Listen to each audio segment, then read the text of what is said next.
So until here we have studied till 29.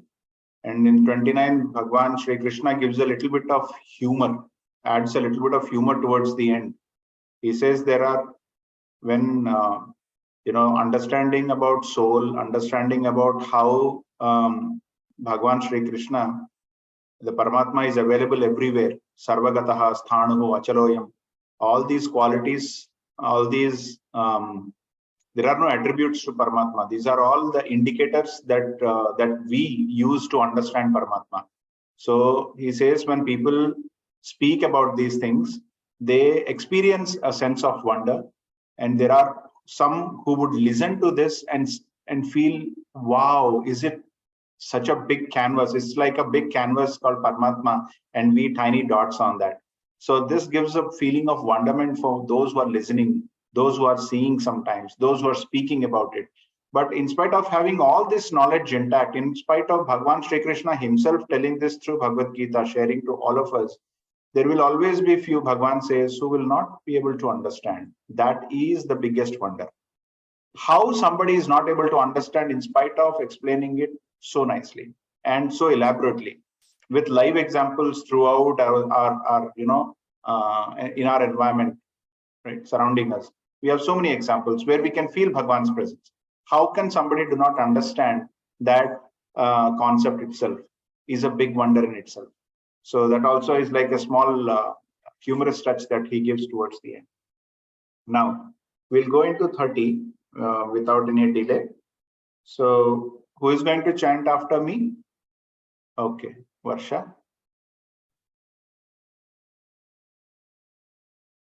Dehi nityamavadhyoyam. Dehi nityamavadhyoyam. Avadhya means which cannot be killed. Vadhya, I'm kind of sick, so I might cough in the middle. No problem. Take it slow, okay? Dehi nityamavadhyoyam. Dehi nityamavadhyoyam. Dehe sarvasya bharata. Dehe sarvasya bharata. Tasmat sarvani bhutani. Tasmat sarvani bhutani. Natvam shochitumarhasi. Natvam shochitam arhasi. We'll do the full lines. Dehi nityamavadhyoyam. Dehe sarvasya bharata. Dehi nityamavadhyoyam. Dehe sarvasya bharata. Tasmat sarvani bhutani. Natvam shochitumarhasi. Tasmat sarvani bhutani.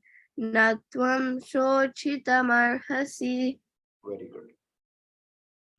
So this is just like a conclusion. So we started in 11. In 11, Bhagwan started talking about the higher aspect of his existence in us, which is called as soul. And he started describing about soul, various aspects of it, how it cannot move, how it is ever pervasive, all existing everywhere, right? Even in the tiniest dot of a water, it still exists. That kind of a feel and explanation he has given throughout. And now he's concluding. What he's saying is to Arjuna, Dehi Nityam Avadhyoyam. Dehi is the one that resides inside Deha. Okay? Deha is nothing but Sharira, the body. Any body, not just, don't think about human body. It could be any, it could be a plant of a plant body or an animal body, right? Any body. Now, what Bhagwan is saying is one that resides inside that body, is saying, which is nothing but the soul, is Avadhyoyam and Nityam. Nityam is constant. There is no way it can take a break. It will continue body after body. So that is going to be a constant affair. And then he is also saying that it is Avadhyoyam. If you want to kill, you cannot kill Arjuna. Even if you want to, you cannot. It's not possible at all. I'm telling you this, right? Straightforward. Now, he says, since it is available in all the bodies, since it is going to be constantly available, since it will it cannot be killed by anyone. Tasmat, that's why, since this is there in all the creatures, you should never grieve about dropping of body for any creature. If it drops its body, you must think that the soul is transitioning into a better body, but we should never feel bad that the body has been dropped by the soul, right? The focus should be more on the soul, less on the body, is the intent of this particular verse, which is concluding verse of the entire section. From 11 to 30 is one complete section where Bhagwan talks about the greatness and the beauty of soul in all of us. Okay. All right. So the next one is again, he will not take us higher, but he will always be in the worldly affairs, and he'll try to explain Arjuna more. What will happen if he doesn't do his job? Right now, the sections will start talking about the duties, what one must do, what happens when they do not do their duties diligently. Those are the things that are going to be discussed. And in those lines, let's start the 31st shloka. And Akshita, Anshi, you would like to chant? Okay. Swadharmamapi chavekshya Swadharmamapi chavikshya navikampitumarhasi navikampitumarhasi dharmyadi dharmyadi yuddhachreyonyat yudhachreyonyat dharmyadhi yuddhachreyonyat dharmyadi yudhachreyonyat kshatriyasya na vidyate. kshatriyasya na vidyate. We'll try to do full lines. Swadharmamapi chavekshya navikampitumarhasi Swadharmamapi chavikshya navikampitumarhasi dharmyadhi yuddhachreyonyat kshatriyasya na vidyate. dharmyadi yudhachreyonyat kshatriyasya na vidyate. Beautiful. Here, Bhagwan has used a word swadharma. Okay, we have to understand swadharma. What is swadharma? Before even talking about swadharma, we should understand that all of us are made up of different mentalities, isn't it? Some people are soft-hearted, like they're soft-spoken. Some of the ones are louder and they are more expressive. There will be introverts, there will be extroverts. There are few who would always run for doing everything, all the actions, like do this, do that, and they are ready to do that. There are few who would just relax, sleep, they don't want to come into the picture. There are few who would not do things that require a lot of sweat. They will just go with something under the AC, they'll sit, they can write, they can read for hours and hours, they can teach hours and hours, but they will not do anything outside, like which takes a lot of sweat and hard work, right?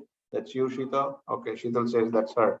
So these are different moods or different attitudes of a human being. Depending on the core attitudes, now there is a word for that attitude, and the right word we use in our scriptures is gunaha, is guna. Okay, so depending on the guna, we are categorized into people who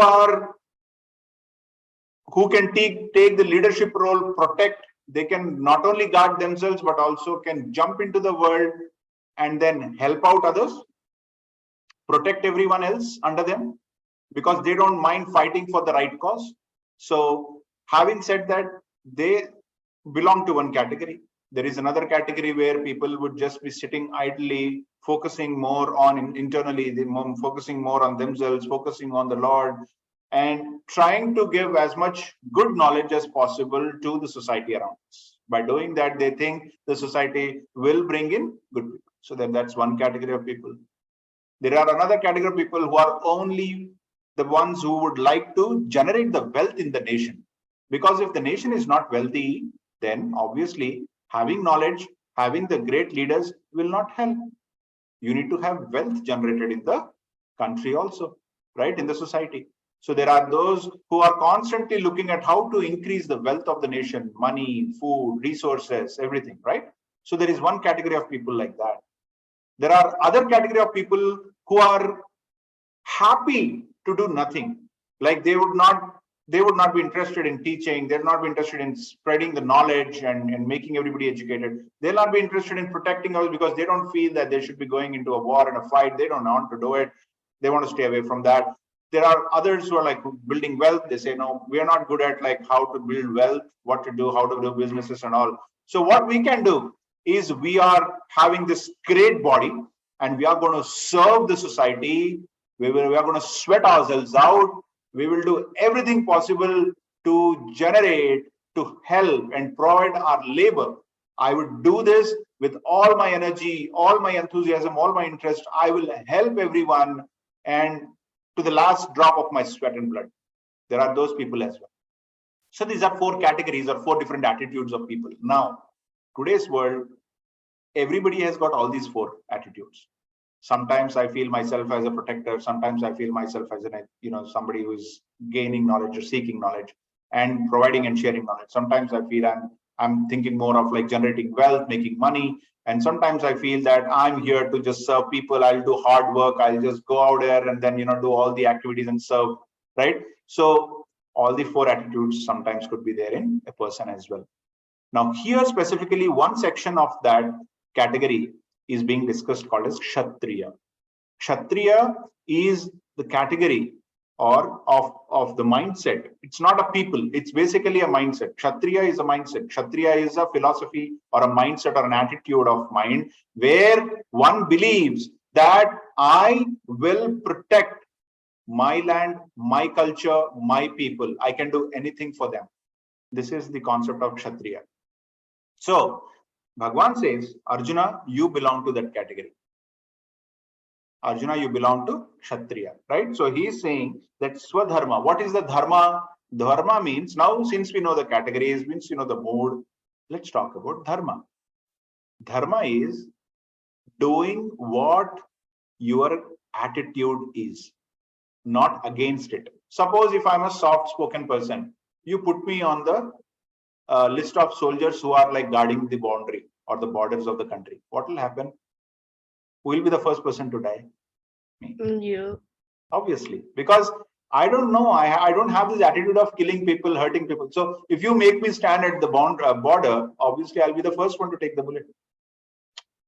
Right? So this is what happens. One should not do what he is not meant for. So based on the attitude, based on our self-retrospection, when we decide what basically comprises of me, what kind of attitudes are there in me, where should I go? Choose the right field. Choosing that right field, that field is called as Swadharma. Doing whatever is as per your attitude, mental attitude, if you do that activity for the benefit of others, that also is very important. Is called as Swadharma. So Bhagwan is saying, Swadharmam api, also Arjuna, leaving cha avekshya, leaving your Swadharma, right? Swadharmam api cha avekshya na vikampitum arhasi. You should never ever shy away from doing what is right as per your attitude and your skill sets. If you think you have the power of speaking, go speak something good about others, right? Share the knowledge through your skill of speaking and communicating. If you have a protection, if you have strength to protect, if you have the aggression to protect, go ahead in the field. Look where there are atrocities happening. Stand against them. Stop bullying, for example, and then say, no, I will not allow this. Why? You're a protector. You have this ability to protect. right? You have the courage, you have the aggression, you have the right things to fight back. So do that. So whatever is your dharma, do it. Bhagwan is saying when you do your swadharma, you should not shy away from whatever is right. Just do whatever is your correct role and responsibility. Dharmyadhi yuddha shreyaha. It is one of the million opportunities where you are given an opportunity like this as a Kshatriya to protect. It means it is something like this. Giving a syllabus or a schedule for a student every year is a great opportunity. What if you didn't have a schedule? What if you didn't have any syllabus for this year? No school for this year. What is the role of a student then? Nothing. What is the role of a teacher? Nothing. Right? The beauty of student life is all about studies. What if I say no studies anymore? Doesn't make sense, right? So Bhagwan is saying, having been given an opportunity to you to fight for the right cause, dharmyadhi, for the right cause, is in itself a great opportunity. It is a matter of shreya. It is a matter of pride for you. It is a matter of glory for you, right? And for doing that, you should never get back. Why? Because you are Kshatriya, right? So getting away from that, running away, anyat. Other than this, if you want to do something else, I'm go under the tree, I'll just sit and meditate, Krishna, I don't want to fight. This is what he said, right, in the chapter 1. I don't want to fight. Well, if you don't want to fight, then you are not doing what you have been offered as a responsibility based on your right attitude, your swadharma. You are not doing it. And that is not good for a Kshatriya. You are a Kshatriya, you are not supposed to shy away from that because that's your swadharma. So here, very important part is how to understand what my swadharma is. And it changes, by the way. It changes. The swadharma of ice is to freeze everything that comes in contact with it. Swadharma of water is to keep flowing and take away all the things, carry away everything along with it, right? Swadharma of vapor is to provide humidity into the environment, to make it less drier, right? So there are the same water in 3 different forms has got 3 different dharma, 3 different swadharma. So understand that. Similarly, human being in different ages and at different phases of life, they will have different dharma. They will have a specific dharma that they must be taking care of. As a parent, I now cannot start, no, I just want to study, get out. I don't want to take care of my kids because I love studying. I want to be a student. I'm still a student. I feel I'm still a student. I'll just go and do my reading and all. I don't want to take care of my family. That's nonsense. That's what Arjuna is trying to do right now. So he says, you are missing your swadharma part. Understand what part of your life you are in, what opportunity has come to you, and what are you doing. All right. So moving on to 32. Why Bhagwan is explaining why, for what are the other reasons for which the battle is required? What must be done? Okay.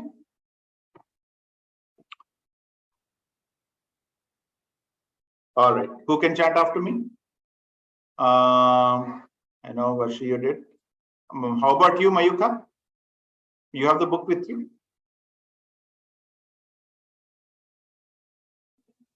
Yes, uncle. Okay, Nana.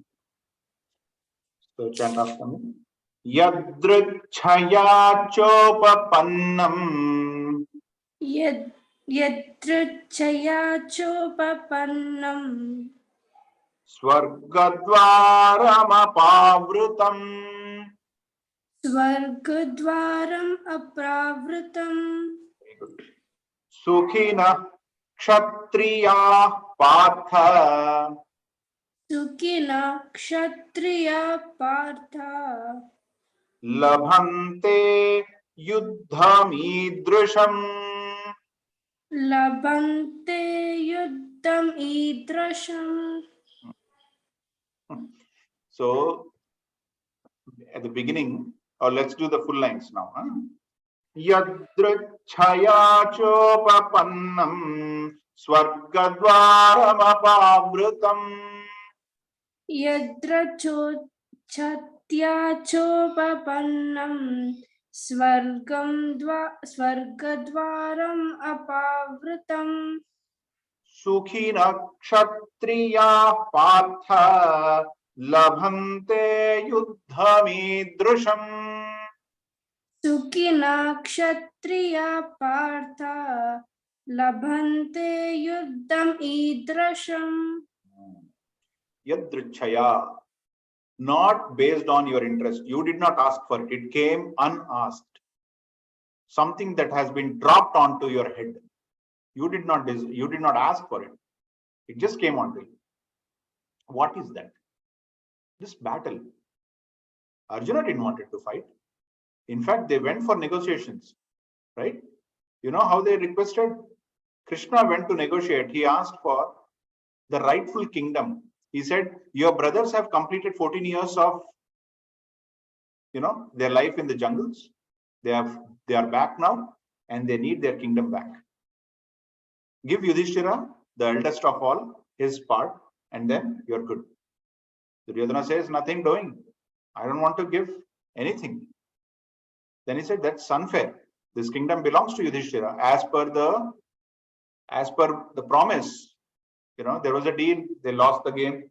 As per the promise, they said, you have to be for 14 years, you have to be outside. And if we catch you in these 14 years, the 14 years will again become another 14 years.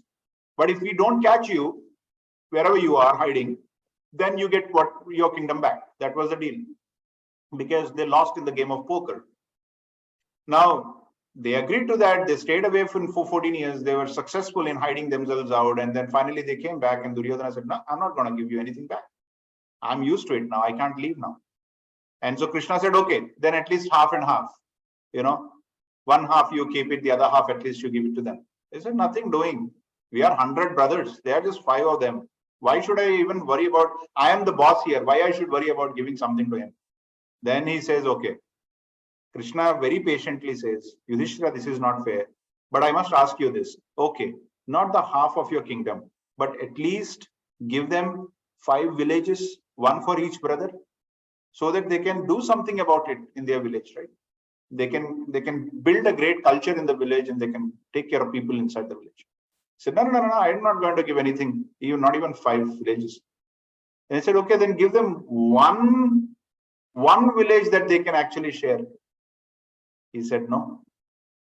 And Krishna went to the extent that, can you give them just 1 house where they can all stay and share? He said, nothing doing, not even an inch of land I'm going to give. And then on top of it, Duryodhana said something which was very, very weird. That led to the war. Duryodhana said, hey, Krishna, why are you begging like this? Why are they all begging like this? Why are you on their behalf? Why are you begging? Are you beggars? You are all Kshatriyas. He reminded them what they are. You are all Kshatriyas. Don't you know your responsibility? Don't you know what you should do? Fight. Fight and take whatever you like. That's what your job is, right? Do it. I'm good with that. And he was all arrogant because he had 100 brothers and a lot of people who are already reporting into him. All the neighboring countries and cities were all his friends now. So he was thinking the ball is on my court. And he said, okay, go ahead and let's do a war and then see. And then if they win, they can take it. That's fine. That was the reason behind the war. So it was not Arjuna who said, I want to go fight with my brothers and take them. It was just Duryodhana who said, go fight now. So Yadrichaya means that it was not your interest, Arjuna. It was put on you. Cha upapannam, something that has come in as an opportunity also now, right? Now, this, something that you did not ask for and has come in as an opportunity at the right time, is the one that's going to open up the doors of heaven. Why? Bhagwan says, now this is very, very important. Being a student if you are studying, being a parent if you are caring for your kids, being a member in the society if I'm serving the society, being a child to a parent if I am serving my parents, if I am obeying my parents, being a caretaker if I'm taking care of somebody, if I'm doing my dharma. Please remember, if I'm doing my dharma, whether it comes to you by your choice or it sometimes comes without unasked, it comes to you. Even if you don't want to do something, it comes onto you. But you know that it's your job, it's your dharma, it's your right thing to do, right? At that point in time, if you do it, Bhagwan is saying, I will offer you a gift card. What does he offer? He offers a gift card. And that the name of that gift card is Swargam. What is Swargam? Swargam is a loka. There are 14 lokas, out of which one of the loka is Swargaloka. The beauty of Swargaloka is there is no pain. There is no pain, there is no sorrow, there is no sadness anywhere. There is full of pleasure, whatever you want to do. But the only problem with Swargaloka is you cannot stay there forever. As soon as your gift card, you keep swiping, as soon as you're done, it will be dropped back. So Bhagwan is saying, if you do your job perfectly fine, I'm going to give you Swargadwara. This is an opening to the Swarga. This is an opportunity. If you avail, it will open up the opportunity for you to enjoy the benefits of Swargaloka. Sukhinaha, happy will be those Kshatriya who would just even die. Even if you die during the war, doing the right thing, if something happens to your body, do not worry. You will be provided the benefits of Swargaloka. You in the sense, the soul. The body is anyway gone, right? So sometimes we understand pleasure as pleasure to the body, but Bhagwan is indicating pleasure to the soul, which is also temporary. But he's saying, at least I will provide you that. You will get it, you will attain it. So what is the bottom line of this verse? What is the core of this verse? At any given point of time, when a right opportunity exists that comes upon us, even if it is unasked, if it comes on to us, you should just jump onto it and do the job. Understand? So let's say, for a small example, mom is doing something at the house. She's all alone. She is doing alone. And you're free. You don't have anything else to do. You see an opportunity where you can just partner with her and help her a little bit. That's an opportunity.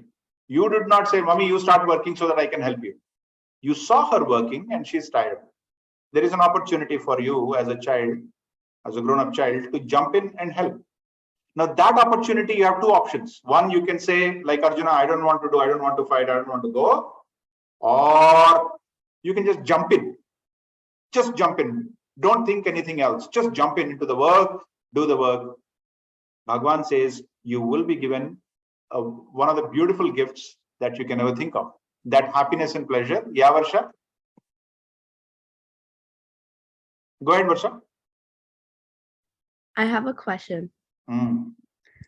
So while Arjuna and Krishna are talking, what is happening with the rest of the war? Because like,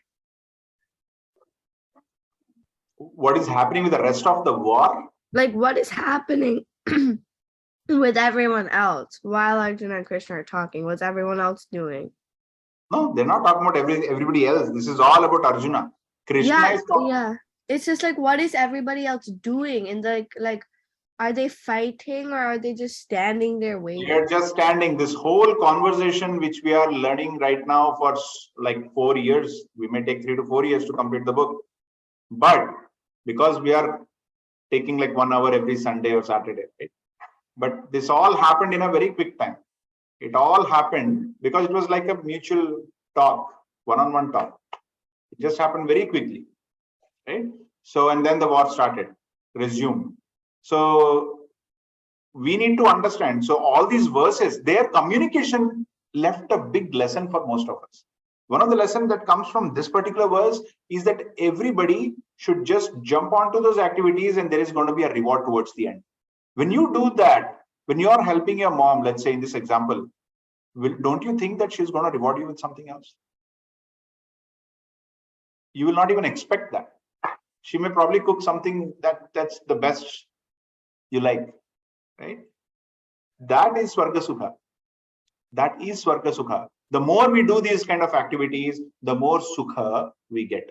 So he says, for a Kshatriya, fighting for the right cause is a great opportunity. You have been given this, go do it. And that's the moment where you can exhibit. And even if something happens to your body during the course of action, you will still be promised the Swarga Sukha, the happiness of the Swarga Loka. Okay. All right.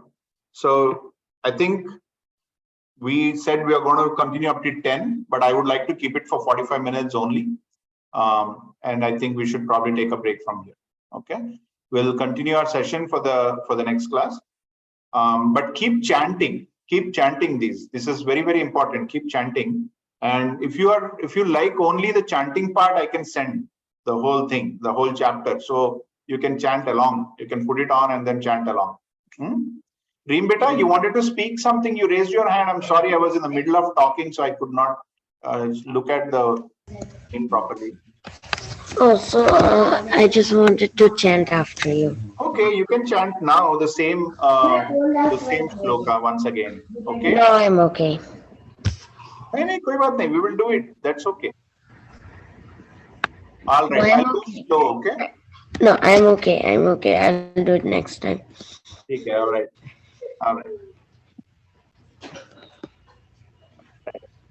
So, any other things that you guys want to share? This timing is all suiting good for all of you? Okay. Mayuka Tali, is it good for you? Hey, Pranavi, you're there. Yes, you sir. should probably switch on the videos. You know what? This is like a black screen for me, and the font is so small, I can't even see. Yeah, I mean, Sai Pranav is very small font. Last year I can see big. All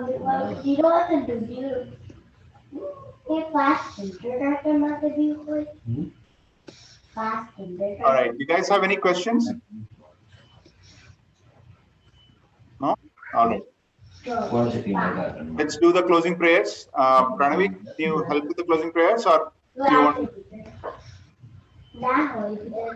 Uncle, my mic is having issues. Okay, now let me help.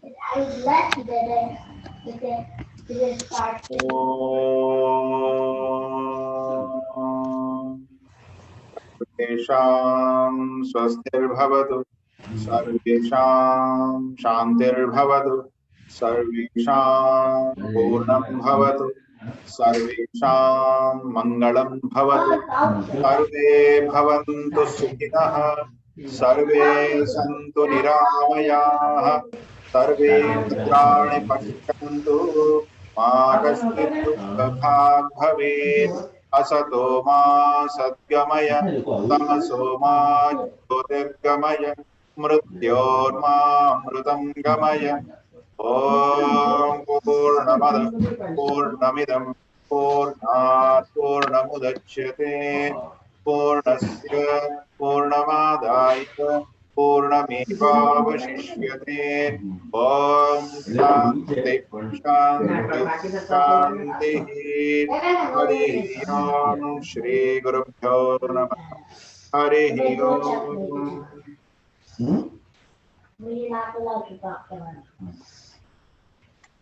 All right, we'll catch up again next week, Saturday, 6:30 p.m. India time, 9 o'clock US time morning. All right, have a great rest of the week and a good weekend. Bye. Jai Shri Krishna. Bye. Thank you. Bye. Bye. Thank you. Thank you, Rimbeta. Bye. Bye, Arush. Bye. Bye, Mama. చూడలేదు నన్ను join అయినట్టు.